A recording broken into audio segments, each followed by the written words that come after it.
Hello बच्चों, कैसे हो आप लोग का स्वागत है मेरे प्यारे से चैनल स्टडी क्लब 24x7 में। हमारी बेसिक टर्म्स की क्लास खत्म हो गई और आज हम स्टार्ट कर रहे हैं चैप्टर फर्स्ट, जो कि बहुत ही इंपॉर्टेंट चैप्टर है। तो इसकी हम चैप्टर की पहला लेक्चर आज इंट्रोडक्शन लेक्चर कह सकते हैं हम इसको। और हमें जो पढ़ना है वो पढ़ना है चैप्टर आपको दिख रहा होगा, इंट्रोडक्शन टू अकाउंटिंग।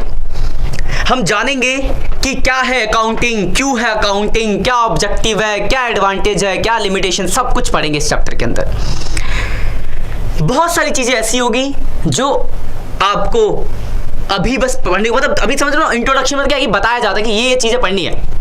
ऐसे कि मैं जो पढ़ाऊंगा सबको लगेगा कि सब कुछ आप रिलेट कर पाओगे। रिलेट जब इसको आगे आप अकाउंटिंग को पढ़ोगे तब आप उसको रिलेट कर पाओ, क्योंकि आज मैं पूरे महीने छोड़ दो, पूरे साल में जो हम अकाउंटिंग पढ़ने वाले हैं सारी बातें इंट्रोडक्शन में आ जाएंगी। यही होता है इंट्रोडक्शन कि मैं अगर मेरा इंट्रोडक्शन आया तो मैं बता दूंगा बचपन से लेता अब तक कि हाँ I have completed my graduation from there, I am completed my ये फ्रॉम ईयर, ये फलाना फलाना, बस सब कुछ। तो इस इंट्रोडक्शन को पढ़ के आप सब कुछ जानोगे कि एक्चुअली में क्या पर्पस है, क्या चीजें हैं, क्या क्या है। तो करते स्टार्ट। देखो बहुत आसान वे में मैंने समझाने की कोशिश की है, मजा आएगा आपको बहुत ही। तो सबसे पहला, कुछ भी करने से पहले बेसिक मैंने लिखा है, ध्यान से देखो। A businessman wants to know how much profit और loss he made during the year. For this purpose, accounts are prepared so that the end of the accounting period, a businessman can understand that what are the assets and liabilities for the business. देखो मतलब क्या है, ये suppose एक ये है बाबू राम, ये भाई साहब अपना एक बिजनेस चला रहे हैं। तो जब ये बिजनेस चला रहे हैं तो इन्हें ये पता तो चलना चाहिए ना कि साल के में कितना मुझे प्रॉफिट लॉस हुआ है, क्या मेरे पास एसेट्स है, एसेट्स मैंने बताया था इंट्रोडक्शन वीडियो में, क्या हमारे पास लायबिलिटीज है।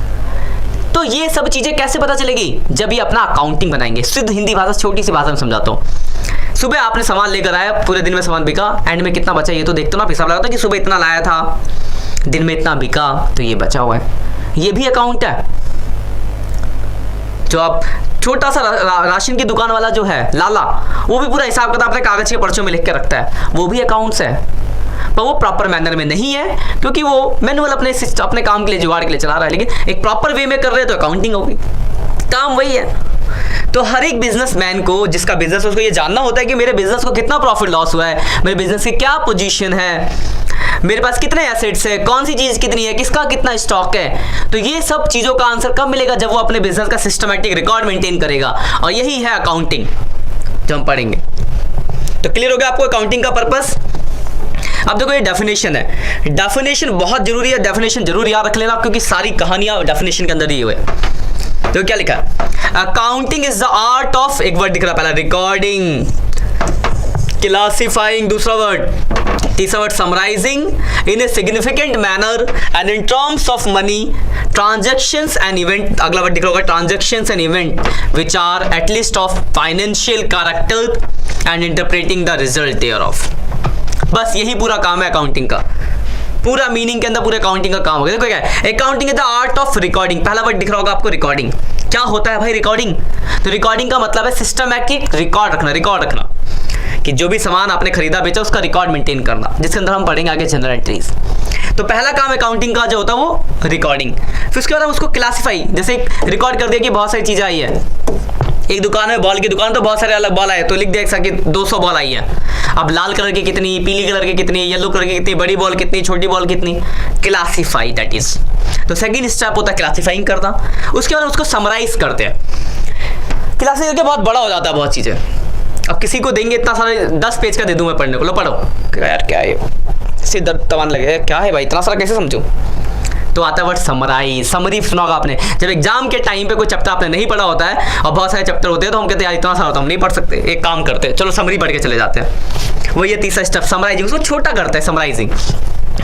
किसमें एक सिग्निफिकेंट मैनर, मतलब एक मैनर, ऐसा नहीं कि किसी भी भाषा में कहीं भी लिख दिया, एक सिग्निफिकेंट मैनर बनाया गया अकाउंटिंग का, उसी मैनर में आपको चीजों को लिखना है। And in terms of money transaction, मतलब मनी के टर्म में होना चाहिए। तो अकाउंटिंग में एक वर्ड आपने सीखे, accounting record only transactions which are in terms of money. फिर लिखा ट्रांजैक्शंस एंड इवेंट, ये मैंने लास्ट के उस लेक्चर में ये भी रिकॉल करा दिया था आपको, ट्रांजैक्शंस इवेंट। आज मैं दोबारा बता देता हूँ, ट्रांजैक्शन जो काम आप कर रहे हो, इवेंट उसका रिजल्ट। जैसे आपने ड्यूरिंग द सब मशीनरी बेची, ट्रांजैक्शन, गुड्स खरीदा, ट्रांजैक्शन, गुड्स बेचा, ट्रांजैक्शन, इसकी वजह से आपके पास 2000 का क्लोजिंग स्टॉक बचा। तो ये कोई ट्रांजैक्शन तो नहीं, बेचने खरीदने का ये रिजल्ट है, तो ये इवेंट है। आपको नेट प्रॉफिट हुआ तो ये कोई ट्रांजैक्शन तो नहीं है, तो इसकी वजह से निकला हुआ रिजल्ट है, तो इवेंट हुआ। Clear word? किस कनेक्टेड होते? फाइनेंशियल करेक्टर का मतलब मनी के टर्म में मुझे पैसा होना चाहिए, पैसा उसकी कोई वैल्यू होनी चाहिए, and interpreting the result of, और उसका फिर रिजल्ट बता दें कि हाँ बिजनेस को इतना प्रॉफिट होगा, ऐसा बिजनेस सुपीरियर है, अच्छा नहीं है, बंद करो, सब कहानी बता देना। यही आपके अकाउंटिंग। तो क्या है? Accounting is art of recording, classifying, summarising in a significant manner in terms of money transactions event which are at least part of financial character and interpreting the result thereof. यही आपकी accounting.